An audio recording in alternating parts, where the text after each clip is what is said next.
शनी शिंगणापूरमध्ये आज शनी अमावस्येनिमित्त भाविकांची मोठी गर्दी दिसते। गर्दीमुळे भाविकांना चौथऱ्यावर जाऊन दर्शन घेण्यासही मनाई करण्यात आली। संध्याकाळी 7 पर्यंत ही प्रवेशबंदी असेल। शनी शिंगणापूरमध्ये येणाऱ्या रस्त्यांवरती 3 ते 4 किलोमीटर वाहनांच्या लांबच लांब रांगा सुद्धा लागलेल्या आहेत। थेट जाऊयात शनी शिंगणापुरात। या ठिकाणी आमचे प्रतिनिधी सुशील थोरात उपस्थित आहेत, त्यांच्याकडून अधिकची माहिती या संदर्भात घेऊ। कॉमस्कोर नुसार आता isakal.com आहे देशातील नंबर 1 ची मराठी न्यूज वेबसाईट। प्रत्येक अपडेटसाठी isakal.com ला नक्की भेट द्या। मराठी नववर्ष म्हणजे गुढीपाडवा उद्या गुढीपाडवा आहे आणि आज आपण पाहिलं तर मराठी नवीन वर्षाचा हा शेवटचा दिवस आहे आणि या शेवटच्या दिवशी शनी अमावस्या आलेली आहे। या महोत्सवात जर आपण पाहिलं तर शनी शिंगणापूरमध्ये भाविकांनी मोठ्या प्रमाणात गर्दी केलेली आहे।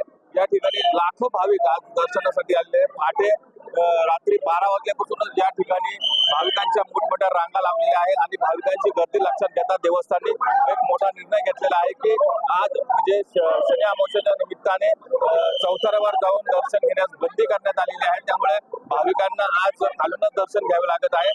जर आपण पाहिलं तर शनी शिंगणापूरच्या आजूबाजूच्या परिसरामध्ये कमीत कमी 3 ते 4 किलोमीटर पर्यंत वाहनांच्या रांगा लागलेल्या आहेत।